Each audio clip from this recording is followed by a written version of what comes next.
এই মুহূর্তে জাতীয় ঈদগাহে আছেন আমাদের সহকর্মী সাইফুল রিপন। কথা বলবো তার সাথে। সাইফুল, জাতীয় ঈদগাহে ঈদের জামাত সম্পর্কে জানাবেন, সার্বিক পরিস্থিতি কেমন দেখছেন?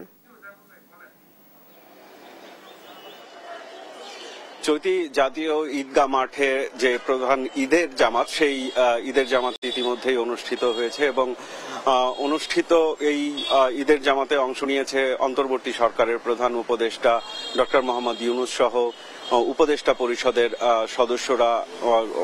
সদস্য সহ বিভিন্ন রাজনৈতিক দলের নেতৃবৃন্দ এখানে এই জামাতে অংশ নিয়েছেন এবং রাষ্ট্রীয় বিভিন্ন সংস্থা এবং প্রতিষ্ঠানগুলোর যারা প্রধান ব্যক্তিরা রয়েছেন তারা অংশ নিয়েছেন। এবং আমি যদি একটু দেখানোর চেষ্টা করি যে এখনো কিন্তু ঈদগাহ মাঠ থেকে মুসল্লিরা দলে দলে বের হয়ে আসছেন, যার যার বাসার দিকে যাচ্ছেন। এর আগে মোনাজাত শেষে তারা পারস্পরিক কোলাকুলি করে ঈদের শুভেচ্ছা বিনিময় করেছেন এবং অন্তর্বর্তী সরকারের প্রধান উপদেষ্টা সেখানে কিন্তু শুভেচ্ছা বক্তব্য রেখেছেন এবং তিনি যেটি বলেছেন যে বাংলাদেশের দেশে যারা রয়েছেন, বিদেশে যারা রয়েছেন, হাসপাতালে চিকিৎসাধীন যারা রয়েছেন, নারী সমাজ সহ প্রত্যেকের প্রতি, পুরো দেশবাসীর প্রতি ঈদের শুভেচ্ছা দিয়েছেন।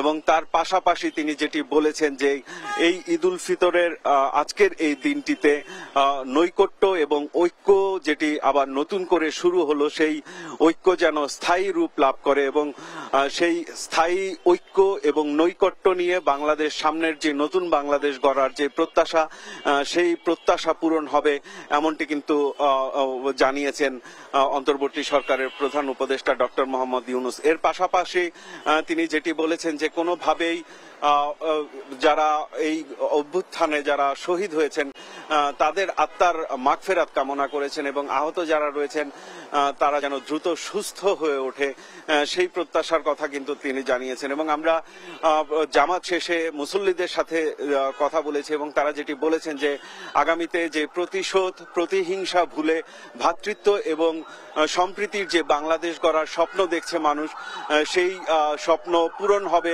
এমনটি প্রত্যাশা কিন্তু জানিয়েছে এই জামাতে অংশ নেয়া সাধারণ মুসল্লিরা। তো এই ছিল আমার কাছে এখানকার সর্বশেষ পরিস্থিতি। চৈতি। সাইফুল, ধন্যবাদ আপনাকে। আমাদের সাথে জাতীয় ঈদগাহ থেকে যুক্ত ছিলেন সহকর্মী সাইফুল রিপন।